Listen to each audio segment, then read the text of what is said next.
Water. Earth. Fire. Air. Long ago, the four nations lived together in harmony. Then, everything changed when the Fire Nation attacked. Only the Avatar, master of all four elements, could stop them. But when the world needed him most, he vanished. 100 years passed and my brother and I discovered the new Avatar, an airbender named Aang. And although his airbending skills are great, he has a lot to learn before he's ready to save anyone. But I believe Aang can save the world.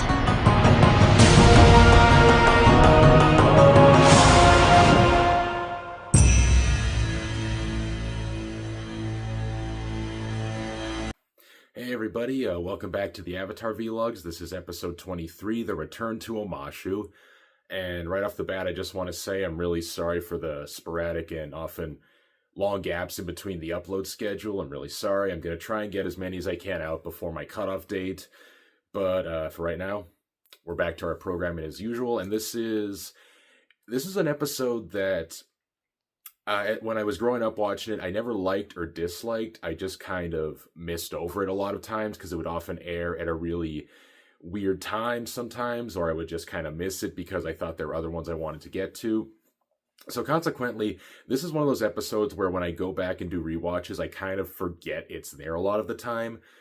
But upon rewatching it this time, it was one of those episodes that was a bit better than I remember it being. It's not like it's one of the all-time great episodes, but it's a pretty good episode. So with that said, let's talk about it. Team Avatar is once again continuing its journey to get Aang an earthbending teacher now, and they've returned back to the city of Omashu where Bumi is because Bumi's the most powerful earthbender. It only makes sense to go to him. However, things are much different, as it turns out the Fire Nation, in the meantime, has taken over Omashu, and the city is now under their occupation. Aang is encouraged basically more or less to abandon this idea because they can find a new earthbending teacher somewhere else, but he insists he wants to go in to rescue his friend. So Team Avatar makes their way into the city via the sewer this time.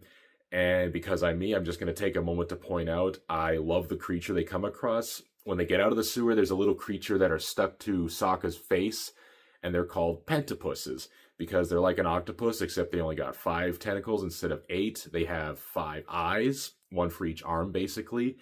They're pink, and I love these things because even though they stick to you and you can't get them off, if you just tickle the side of their head, they smile and they let go. And all I gotta say is, if in this world we had pentapi instead of leeches in swamps, I'd go swimming in a swamp every day.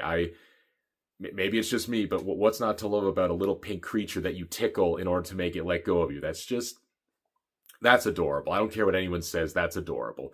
But anyway, they come across the Fire Nation, and it turns out, and they can't find Bumi. They've searched all over the place, but it turns out there is a underground resistance who is trying to resist Fire Nation control, but Aang convinces them that there's really no point in staying around trying to fight the Fire Nation. They're completely outnumbered, so the best course of action is to leave the city of Omashu to live to fight another day. They do this by using the pentapi to create these little marks all over their skin to simulate looking like a disease.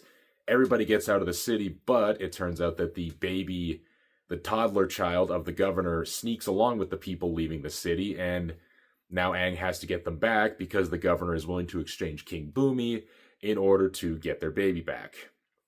And while that's going on, Azula is still continuing her hunt for Iroh and Zuko, but she decides to employ 2 of her best friends as part of a secret stealth force because she realizes going around with the royal escort is going to be very obvious and not very good for sneaking around, so she employs 2 of her best friends, one being Mai, seen here, who is the governor's daughter, and she's voiced by Cricket Lee, who, as far as I know, hasn't done a ton of other stuff outside of this, or if she has, it's just not stuff that's really worth a ton of note.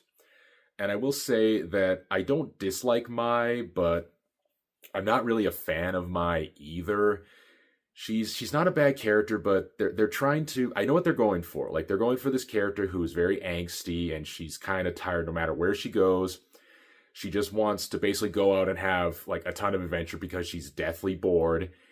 but that doesn't really translate to a very interesting character. Like, I know what they're going for by making her very angsty and very dry, but sometimes that dryness does translate to not her being the most interesting character. Now, she has a really cool design, and she's also a non-bender. Like, unlike Azula, she can't firebend. Instead, she takes out her opponents with a bunch of hidden arrows and blades and knives and all sorts of things she keeps under her robes. And that's really cool. And she does have a connection back to the main cast, being a connection to Zuko, which we'll find out later. But as is, I'm not really a fan of her. Like, she's not bad. She's just kind of one of those characters who, at least to my knowledge, no one really puts her on like one of the top 10 best characters. Her design's cool.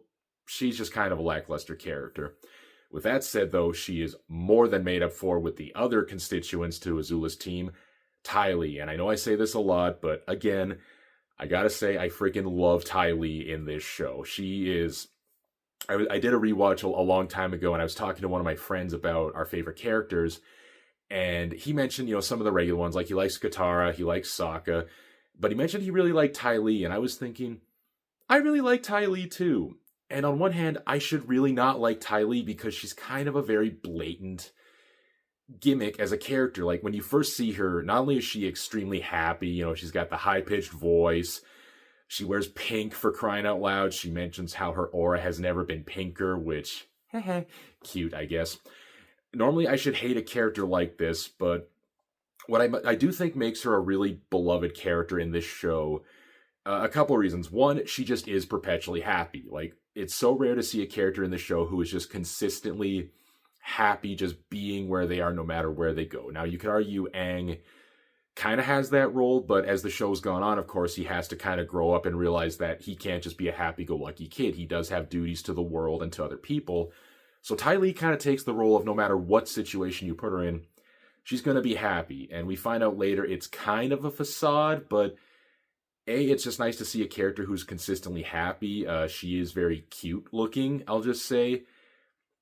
But on top of that, out of probably all the non-bending characters, she's debatably the most competent. Now, they don't really explain it here a ton, but she doesn't use weapons. She doesn't use any tools. She literally only uses her hands and her feet. And what she does is she'll poke you in various chi points on your body, which not only can take away your bending ability, but it can outright paralyze you.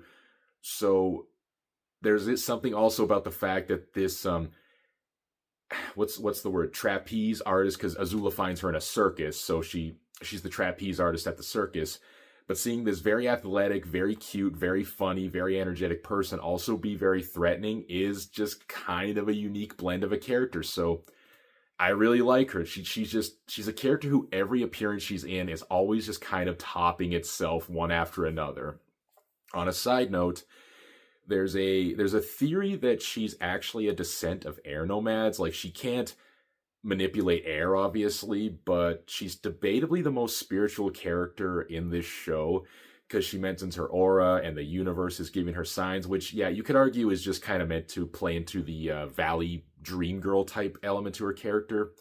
And it's a theory, and I don't always put a lot of stock in fan theories, but there's a few bits of evidence that do make this theory at least kind of fun to entertain. One is the shape of her eyes. Now, I know that's a weird thing to bring up, but most of the Fire Nation characters have very Japanese kind of inspired eyes. The whole Fire Nation conflict is basically a metaphor for the Second World War when Japan was, invading Manchuria in China. So the Fire Nation usually has more of a leaning towards a Japanese aesthetic, both in the people and kind of the architecture. But Ty Lee is very different in that regard. She has very big, round, expressive eyes. I'll just say she kind of looks like a female version of Aang. Like, not only are her eyes big and round, but they're gray like Aang's eyes. I can talk. Her ears stick out like Aang's do. She's very happy, very bubbly, very kind of spiritual. She's completely unlike any other Fire Nation character, and I don't know how much stock I put in a theory like that, but it's something worth kind of talking about, I think. Otherwise, this episode it's good. It's mostly, most of the focus on this episode is showing Aang trying to get his friend Bumi back, only for Bumi to kind of explain why he let the city of Omashu fall, and why he can't be Aang's teacher at the moment. So Aang's going to have to go off and find another earthbending teacher, and he's going to have to stay in the city. So we're not going to see Bumi for a while, but when he gets back, it's going to be worth it. I'll just say that. I'll say a good testament to how this episode is actually better than I thought it was is there's a baby in this episode. Again, the governor of Omashu's toddler child escapes, and usually in fiction, I can't stand babies. I absolutely hate babies, not because they're annoying, but because in fiction, especially in animation, babies are a tool. Like, they're not, because by nature, they're babies. Like, they can't speak, they can't develop character, they can't give you an insight to anything. They only really exist as a prop to be cute, to be gross, and to give the characters something to fight for. So kind of on a writing level, I hate when babies are put in fiction. It's not that against babies in real life, they're babies, but in fiction, it always is like, dang it, do we really have to do this? It's like Full House with the Olsen twins when they first started off. Like, they were just exploitable babies, and the show took advantage of every dumb scenario they could with them. But here it actually is played up a little bit better. Like, for one, there's not a ton of the baby. Like, the baby is there as a plot point, but it's less so, he feels less like a prop, and he does feel genuinely like a thing that everyone has to kind of fight for. And it is kind of nice to see Team Avatar care for the baby in various ways. You know, they all have to take a turn holding him, and even Saga, who's the most against it, does protect the baby a lot. I don't know, the show made a baby work. That's kind of a good testament to the series' writing. And the episode ends with Team Avatar on the way to find another earthbending teacher, and Aang gives the baby back. A very simple episode, but what does make it a good one is it does cement kind of who the main antagonists are going to be for season 2. It's going to be Azula, Mai, or Mai. Some people debate whether it's supposed to be Mai or Mai. And Ty Lee, as they're not only hunting down Iroh and Zuko, but also the Avatar, and how that's going to play out into several episodes. Not a ton much to say. I guess I should mention, as I always do, Mai was played by Cricket Lee, and Ty Lee is played by Olivia Hack. And with that said, I don't have anything else to say, so I'll see you in the next one. Until then, onwards and upwards, my friends. And now Avatar The Last Airbender Vlogs presents to you Sokka's Quote of the Day. How are you gonna fight without your bending? I seem to manage.